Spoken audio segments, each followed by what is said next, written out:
WhatsApp everyone, welcome back to the channel.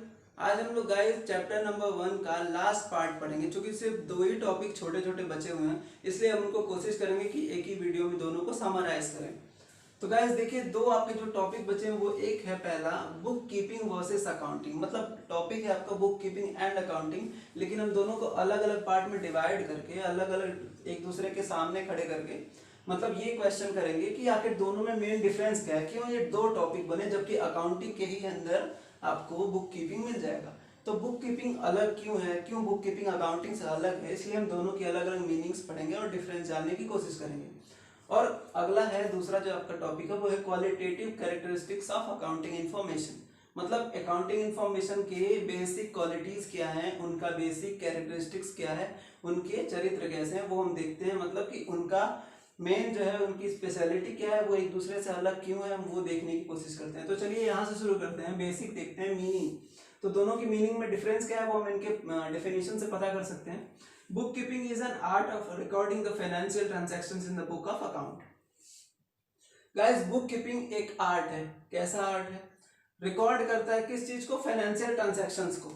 Book of account के financial transactions को book keeping क्या करता है? रिकॉर्ड करता है। मतलब बुक कीपिंग का काम सिर्फ रिकॉर्ड करना है, दैट्स ऑल।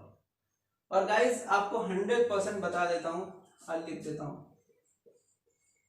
100% श्योर ये क्वेश्चन आपका एग्जाम में आएगा।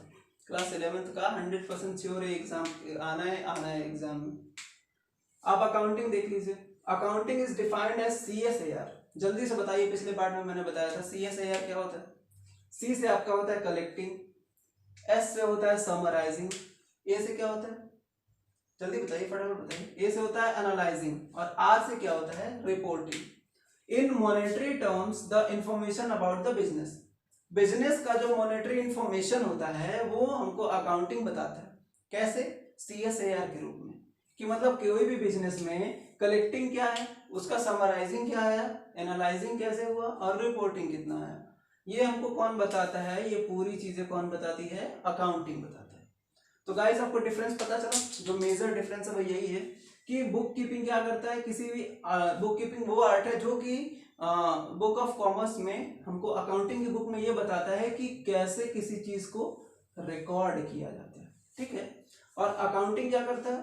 अकाउंटिंग डिफाइन करता है CSAR को, किसमें? मॉनेटरी टर्म्स में। ठीक है। अगला देखिए आपका स्टेज क्या है। तो ये आपका जो बुक कीपिंग है वो आपका प्राइमरी स्टेज है। मतलब पहले बुक कीपिंग आता है, इसके बाद आपका सेकेंडरी स्टेज आता है कौन? अकाउंटिंग। जब आप बुक कीपिंग करेंगे, चीजों को रिकॉर्ड करेंगे, तब उनको हम सही तरीके से समराइज कर पाएंगे, जो कि आता है किसमें? सेकेंडरी टर्म्स में। तो सेकेंडरी टर्म में कौन आता है? अकाउंटिंग। अगला देखिए गाइस, हु परफॉर्म्स। मतलब कौन है जो इन चीजों को परफॉर्म करता है, कौन हमारे सामने इनको रखता है। तो ये है जूनियर स्टाफ या कोई भी स्टाफ बुक कीपिंग कर सकता है। जैसे नया नियुक्त किया गया कोई फ्रेशर हो सकता है, वो कोई भी फ्रेशर हो वो भी आपको बुक कीपिंग करके दे सकता है। और अगला जो है वो है अकाउंटिंग। तो अकाउंटिंग कौन आपको देता है? वो आपके सीनियर स्टाफ वाले करते हैं, जो कि सीनियर स्टाफ होता है। ठीक है। अब इनके ऑब्जेक्टिव्स क्या है? To keep a systematic record. Records को सिस्टम से जो कीप करता है, मतलब रिकॉर्ड्स को सिस्टम के तरीके से जो लिखता है, एक जगह सेव रखता है, वो क्या कहलाता है? Book keeping. और अकाउंटिंग में क्या है? रिकॉर्ड का जो नेट रिजल्ट है, वो असर्ट कौन करता है, वो कंफर्म कौन करता है? अकाउंटिंग करता है। बहुत धीरे धीरे समझते चलिए गाइस, बुक्स में बहुत जटिल तरीके से दिया गया है, इसलिए हम बहुत धीरे धीरे आपको बता रहे हैं। अगला देखिए, नॉलेज लेवल क्या है। तो बुक कीपिंग का जो नॉलेज लेवल है वो बहुत ही मतलब it requires unlimited level of knowledge. बहुत ही लिमिटेड लेवल का आपके पास नॉलेज है तो आप बुक कीपिंग कर सकते हो, लेकिन अकाउंटिंग करने के लिए आपको हायर लेवल ऑफ नॉलेज चाहिए। ठीक है। तो ये आपका पहला टॉपिक था। दूसरा टॉपिक है क्वालिटेटिव कैरेक्टरिस्टिक्स ऑफ अकाउंटिंग। मतलब क्वालिटीज क्या क्या है अकाउंटिंग में। तो इसकी 4 क्वालिटीज है, मेजरली 4 क्वालिटीज है। एक है आपका रेलेबिलिटी, एक और क्वालिटी है रेलेवेंस, तीसरी अंडरस्टैंडेबिलिटी और चौथी कंपेरेबिलिटी है। तो गाइस देखिए, रेलेबिलिटी क्या है? जो भी आप डाटा प्रोवाइड कर रहे हो कंपनी को, वो कितना रिलायबल है, क्योंकि जो भी यूजर्स है, यूजर्स कौन कौन है आपको पिछले पार्ट में बताया गया था, फटाफट बताइए। यूजर्स दो होते हैं, एक प्राइमरी और एक सेकेंडरी, मतलब एक इंटरनल और एक एक्सटर्नल यूजर्स होते हैं। तो गाइस रिलायबिलिटी का मतलब सीधा सीधा यही है कि आप कितना उस चीज को सही सही रख पा रहे हैं, र्यूमर्स से दूर, मतलब र्यूमर्स से हट के उन चीज को आप कितने अच्छे तरीके से प्रेजेंट कर रहे हो और उनकी रिलायबिलिटी क्या है, उनकी सत्यता की जांच क्या है, उनका प्रमाण क्या है। तो अगर रिलेबल है तो वो अकाउंटिंग के बेस पे फिट आता है। अगला आता है रेलेवेंस। अब गाइस अगर हम कॉमर्स पढ़ रहे हैं तो हमें साइंस की क्या जरूरत है। मान लीजिए हम कॉमर्स का कोई चैप्टर, मान लीजिए मेरा क्लास है कॉमर्स का, तो हम उसमें फिजिक्स पढ़ाएं तो क्या उसका मतलब, वो इररिलेवेंट हो जाएगा। तो बस उसका मतलब यही है कि वो चीज कितना रिलेवेंट है, जो हमें इंफॉर्मेशन मिली, जो हम इंफॉर्मेशन दे रहे हैं, अकाउंटिंग में जो भी हम बेस तैयार कर रहे हैं उसमें हमको कितना रेलेवेंट इंफॉर्मेशन मिला है, सिर्फ इतना ही है, यही है आपका रिलेवेंस। तीसरे नंबर पे आता है अंडरस्टैंडेबिलिटी, उसकी समझ कितनी है। हम अपना जो डाटा देते हैं कंपनी को या फिर किसी भी बिजनेस अकाउंटिंग इंफॉर्मेशन में, हम अपना जो डाटा देते हैं तो डाटा को कैप्चर करना और डाटा को लेके आना, दोनों में अंडरस्टैंडिंग कितनी है, कितना वो हमारे काम का है, ये है हमारा मेन अंडरस्टैंडेबिलिटी। और last but not the least comparability, मतलब जब मान लीजिए दो सन है, जैसे 2016 हो गया, 2017 या 17 2018 हो गया, 19 2020 हो गया, 2 ईयर्स में जब हम दोनों ईयर्स का अकाउंटिंग निकालेंगे तभी हमें पता चल पाएगा कि कितनी कंपेरेबिलिटी है इसमें।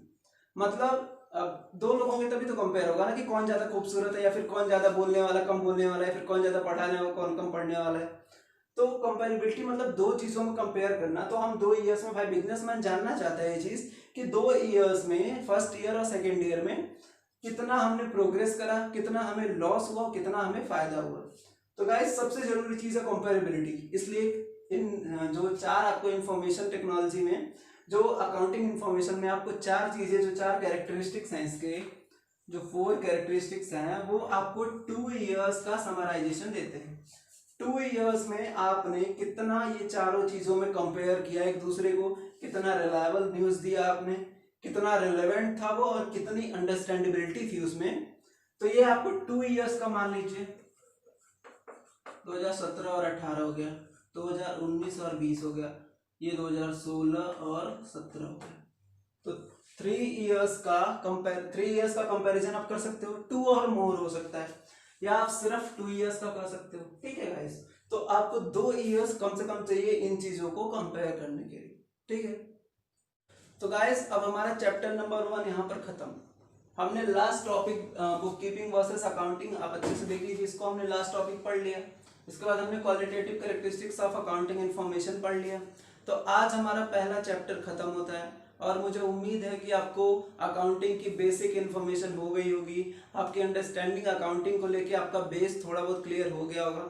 तो गाइस ऐसे ही हम सारे वीडियोस को क्लियर करते जाएंगे, सारे चैप्टर्स को सीरियल वाइज हम पढ़ते जाएंगे, और उम्मीद है कि आपको बहुत अच्छे से समझ में आ रहा होगा। और guys thank you so much, video को लाइक करना ना भूलिए, और stay home, stay safe and stay positive. Thank you so much.